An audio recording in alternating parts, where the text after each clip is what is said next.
For the love of God, hero, can some character survive for a moment, please? Jesus Christ, man. Great, man. It was so obvious too, right? It was so obvious. Like, I knew it really last season. I was like, I should have died. Like, it's just, oh no, it's just so obvious though. Jesus Christ. Oh God. It really, I don't know the word disappointing fits because I expected it to happen, but it is disappointing still though. I guess I had hopes that he would be a better author than this. Even though he did almost set it with Miracle last season, right? But of course, Miracle did survive, right? But it was just like, ugh. Miracle also got silly too because okay, there was no preview. Miracle also lost her body parts mostly to like what's called I don't know, Nemus, right? Yeah, Nemus basically. But anyway, let's just talk about it and throw it up on the screen. Bam. Yeah, she gets like she freaking dies, man. It's just like this is just terrible. Like we introduce a new character, she dies off immediately, right? And so let's talk about it a bit. It's I think it's just straight up bad writing. Honestly, it's terrible writing. Because I mean, first of all, plot armor, right? This is a big issue with honestly anime and not animes, but you know what I mean. It's like it's not a very good writing when you introduce a new character from America and they die immediately. She survives for like one episode, yeah. She gets killed off in like 30 minutes of screen time. If you do that right. 20 minutes, 55 minutes basically. It's like ridiculous low. And it was just American, right? She's not a Japanese hero, she's gonna stay for long. It feels just so again, it feels very, very predictable, right? That as soon as you're not part of the main class, like your class A, or you know, want to teach it for even like yeah, you're dead, right? Yeah, like you have no protection against Shigaraki's powers, right? If you're class A, you can fight this guy like 50 times or whatever, and it never hurts you. He never hurts you if you're class A, right?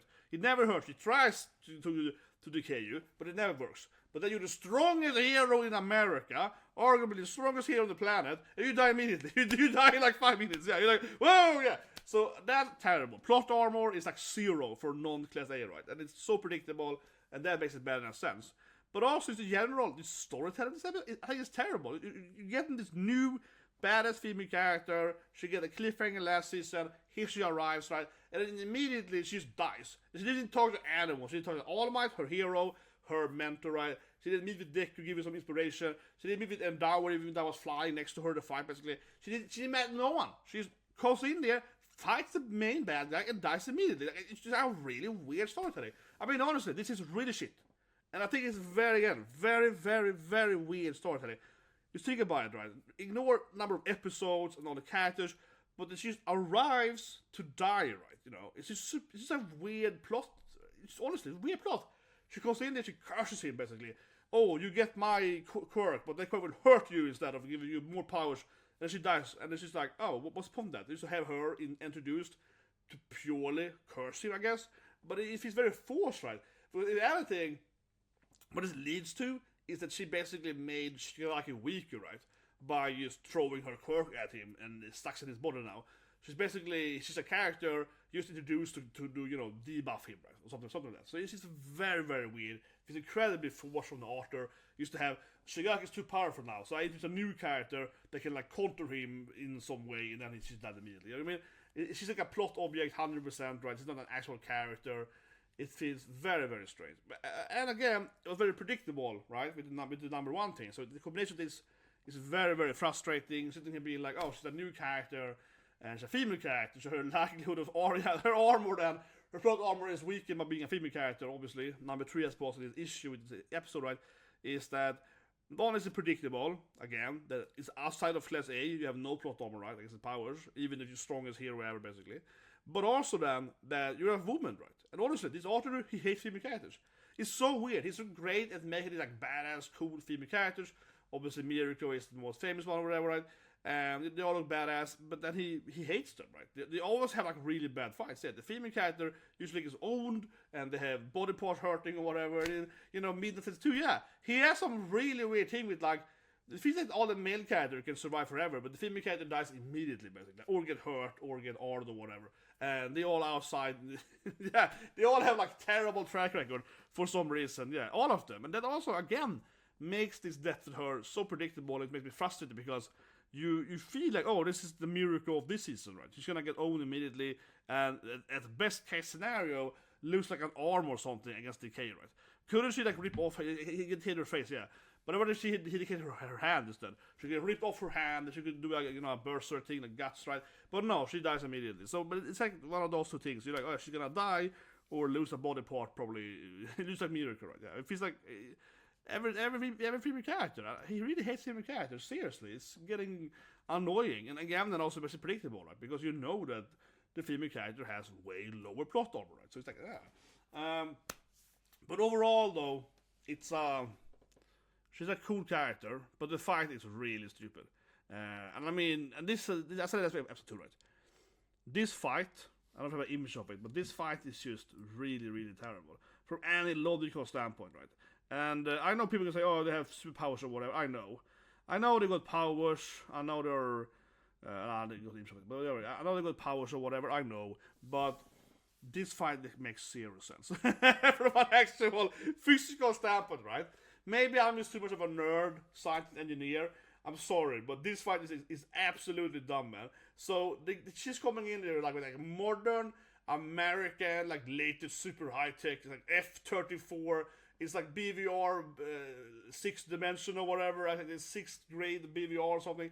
She goes in there with like incredible modern American airships, right? Like a dozen of them. First of all, they can't stop in the sky, right? They're gonna fly immediately. And when these kind of airships are fly with each other, the wingman and they're so on, and they have different, you know, formation. But the formation is gonna have a huge distance between each other, right? You know, because this goes so fast, airplanes, and she has like the best airplanes in America. This travels so fast, there's gonna be like a kilometer at least between them. You know what I mean? So the whole fight is really stupid, seriously. This whole fight, not only she dies or whatever, but this fight is the dumbest fight for Academia. And I know they have powers or so on, and there's magic, but basically, come on. You got like a dozen of the greatest airships from America. They're gonna have kilometers between each other. Their rockets with like, it's like a nukes with them basically.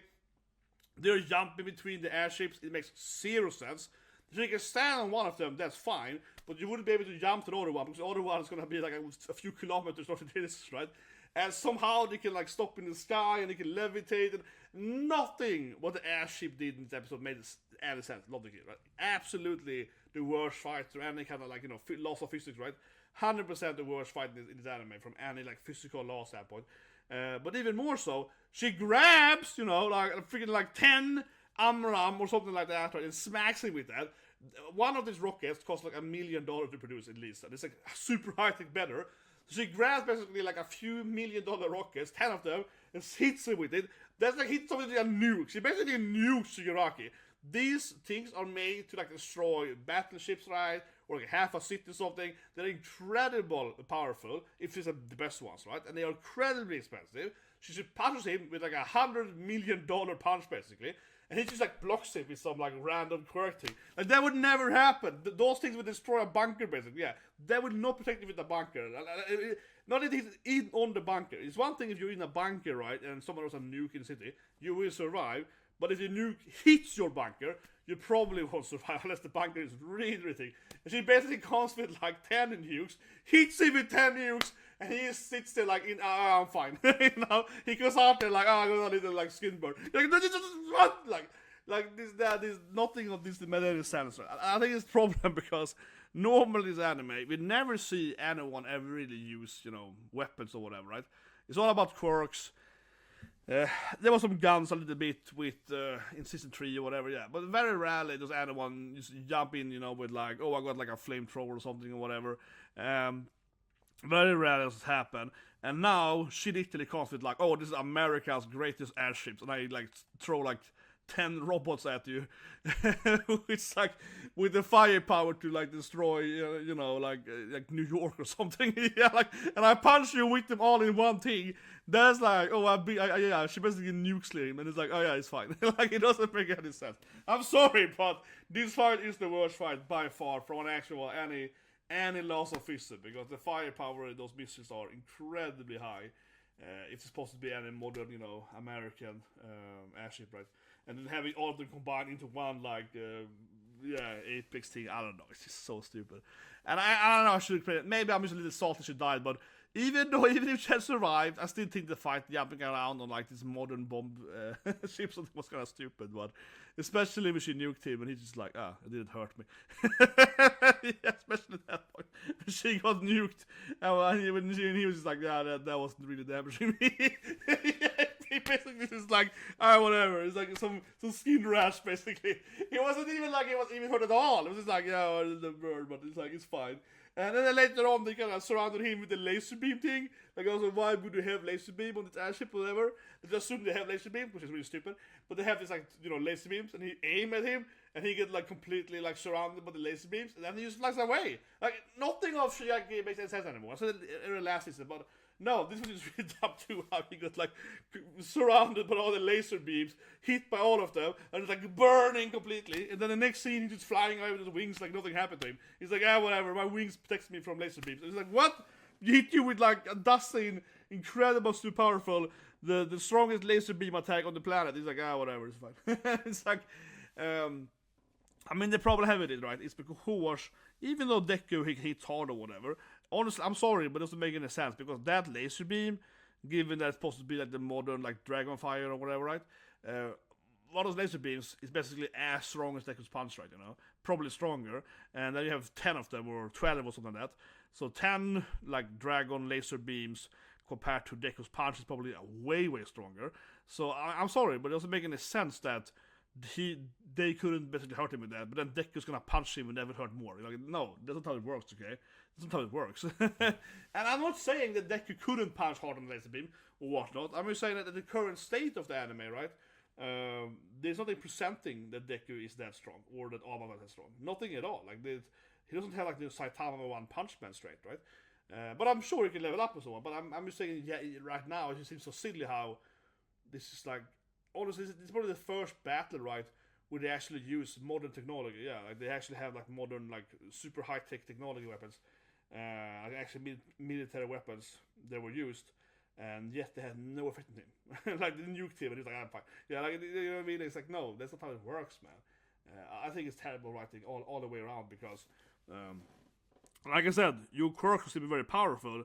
But then you're basically saying now that Shigaraki is like nuke immune or something, right? This is basically presenting Shigaraki as being like nuclear immune, and I mean like the power of a nuke, and then which means that Deku will hit him harder than the power of a nuke, and he doesn't hit like even close to that, right? But again, he could, and obviously we have other whatever, like Superman and so on. We have other comic books, heroes and so on, other mangas, right, where the main character or whatever can hit harder than a nuke. So I'm not saying it can't be done. I'm just saying that that's not where the story is at all. So this is really flimsy how the author is just like, oh yeah, they got all this cool American technology, all this like badass American weaponry, and somehow the bad guy's immune to all of it. Yeah, like, no problem for him though. So I feel he kind of, I felt he wanted to make it look really badass, very American, and then I was like, oh yeah, nothing works. Like nothing works though. Yeah, nothing works though. But it's like completely just shit. Yeah, it's like, but one Aztec from Mina is better than the nuclear power. Basically, it's like, yeah, okay, sure. What a strange episode. And then the second 5 minutes, the second half I call it, which is flashbacks. Yeah, I mean, honestly, the last minute was like pointless. The last minute is All Might being like, oh yeah, remember these guys? Remember Toga? Remember these people? And then it was All Might is like, oh yeah, these kids are so cool and badass, I love them, kind of thing. So the last 5 or so minutes was complete filler. I would say nothing happened at all. Right? Just him like reminiscing about previous seasons, basically. But yeah, freaking drop it, man. This anime is over, man. This anime is over now. And All Might, OPPAI Might's out. This anime is unwatchable. Anyway, let the review and reaction early, guys. Subscribe, slap it, and have a great day.